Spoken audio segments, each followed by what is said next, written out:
y'all, it's Jen and Anthony with the Oster's Kitchen. Today we're going to be tackling my mom's beef enchiladas. They're extra cheesy, they're extra saucy. We're excited to share this recipe with you today. Okay guys, for this recipe you're going to need about 1.5 pounds of ground beef, 2 to 3 cups of shredded cheddar cheese, and about 12 to 15 corn tortillas and 1/2 of an onion chopped. For our sauce, you're going to need 3 tablespoons of vegetable oil, 1/4 cup of flour, 1/2 teaspoon of black pepper, 1.5 teaspoons of garlic powder, 2 tablespoons of cumin, 3 tablespoons of chili powder, 1 cup of beef broth, 2 cups of water, and a tomato chicken bouillon cube. Go ahead and reserve 1 cup of water just in case you need to thin your sauce out a little. Alright, I'm going to start by making my roux for the enchilada sauce. We're going to start with 3 tablespoons of oil and about a fourth of a cup of flour. And we're going to put that on medium heat. You do not want this to burn. You're just going to whisk this until all the flour is wet from the oil. Alright, we've been whisking this roux for about 2 to 3 minutes now. I'm going to go ahead and add the beef broth. Whisk that in. And the water.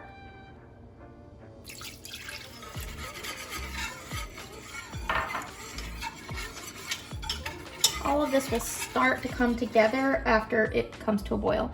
Here we have pepper, cumin, and garlic powder. Whisk that right in there. And the chili powder. Gives it a nice red flavor. Red color. Hey, red's a flavor too. That's true. Alright, we're going to turn our heat up and bring this to a boil. We are going to go ahead and add our tomato cube.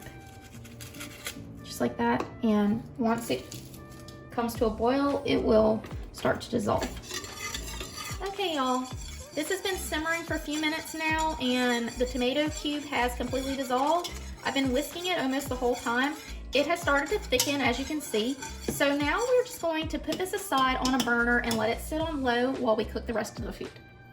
So if you're running short on time, or if you just feel like making the sauce from scratch is a little bit too much, believe it or not, you can actually use a can of Hormel chili without beans. This is actually how my mom did it, and it's going to want to taste pretty similar. Okay guys, so when we're preparing our tortillas for the enchiladas, you're going to want to go ahead and get a little bit of oil in your pan. Not a whole lot, just enough that you can really get your tortilla in. And I'm going to kick this up to high. Now, I know those of you who have watched this before know that I'm all about having temperature on my oil. The way my mom taught me to do it is just you want this to be really, really, really hot. The corn tortilla needs to cook. And so we're going to let that heat up. Usually when it's bubbling, that means it's good. Yeah, and just to go through the process, what we're going to do is I'm going to dip 1 corn tortilla in, let it cook for just a little bit. We don't want to fry it, but we want to cook it enough so that we can roll these. If you look at these tortillas, they're really brittle, they're falling apart, and we don't want that happening when we're making our enchiladas. So we're going to cook them in the oil. I'm going to do about a dozen tonight for our family, and we're going to let them sit on the napkin to soak up the oil. Then we'll get started on making our meat mixture. All right, so my oil is starting to bubble ever so slightly. I'm gonna turn the heat down just a little bit. I'm gonna go ahead, put 1 tortilla in, and you can see the tortilla is starting to fry up. Now, my mom reaches in here with her fingers and grabs these tortillas. She's a superwoman. I don't know how she does it, but she does. And so that's it. You know, it's really quick. You don't want them to fry. You just want them to get a nice cook in this oil. Give them a flip. They're going to become really, really pliable after that. I'm going to let this one go around the other side again. Because the goal is we want to be able to roll these after they're done.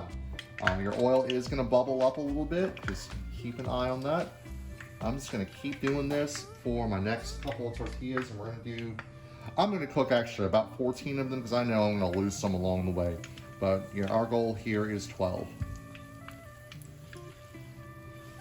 Now, one thing I want to add is that a lot of people think that you're actually soaking the tortillas in oil, but you're actually really cooking them. And so it doesn't take long.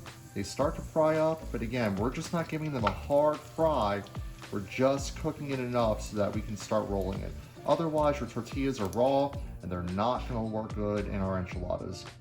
Okay, so now that my husband has fried the tortillas, we're going to go ahead and make the beef mixture. We're just going to put a little olive oil in the pot. We're going to add half of a chopped onion. We're going to let that saute until it is tender. All right, our onions are tender now, so now I'm just going to add the beef. And what you'll do with this is you'll just cook this until it's brown and completely cooked through. You do want to add a little bit of salt and pepper to this. Most of your seasoning is going to come from the enchilada sauce, but you still want your beef to be seasoned. Just don't overdo it.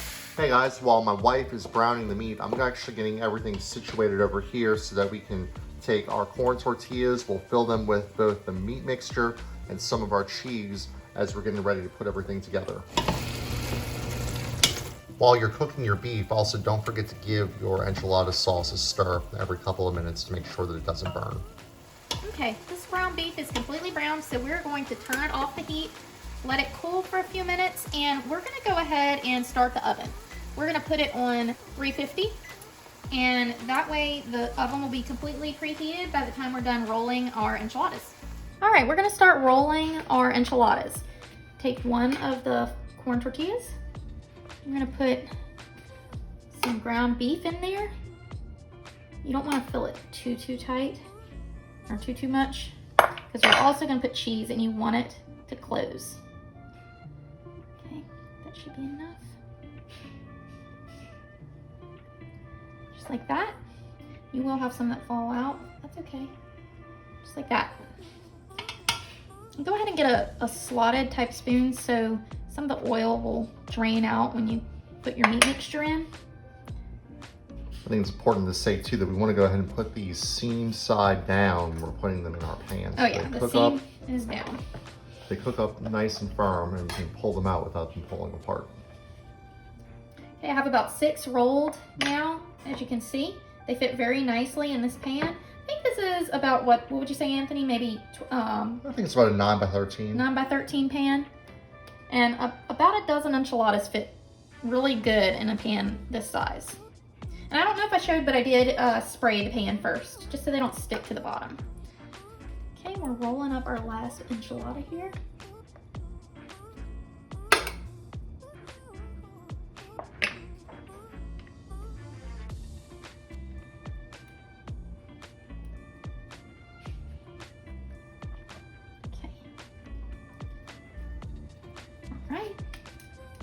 That is your enchiladas. Now, you'll see here that we have some meat left over. What we're gonna do is we're gonna put some of that meat into our enchilada sauce that's still simmering on the stove. All right, now you've got yourself a meaty enchilada sauce here. Okay, so now we're done assembling the enchiladas, the sauce is done, and we're just going to spoon this sauce directly over these enchiladas. All right, and I like to reserve a little sauce just so that when you're serving the plates, you can put some at the bottom if you choose to, if you like extra saucy enchiladas. Add the cheese to the top. Be as generous as you want with the cheese because you can never have too much cheese. Never too much cheese. We're a cheesy family. Please like and subscribe. Please. And we did what, about 3/4 of a big block of the mild. That's about 3/4 of a block. 3/4 of a big block of mild cheddar. You can do, if you like sharp cheddar, you can do that too. But I prefer mild, he prefers sharp, and sharp. I win, so.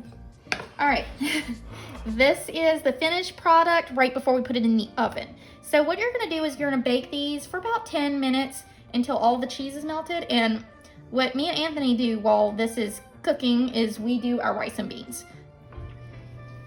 In they go, just keep an eye on them. Should be done in about 10 minutes. All right, guys, these look like they're done. cheese melted. Check those out, those are beautiful. These enchiladas pair perfectly with rice and beans. If you like our videos, please like and subscribe. See you next time.